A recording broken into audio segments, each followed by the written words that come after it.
it's time to take some action now. So what is it that you need to do for today's challenge to be prepared for tomorrow's challenge? So do you remember, Lucas went through with you that you need to go through your 3 months bank statements. What have you been spending money on the last 3 months? And then look at that to see what is an average for you then. And you are also going to go through how you can cut costs. Remember the brainstorming that we did together?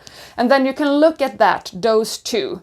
What is your bank statement? What are you spending money on in average every month? And how can you cut costs? So you need to have that in place for tomorrow's exercise, for tomorrow's challenge, okay? So that you will be ready, so that you will be able to go through this weekend finance challenge together with us.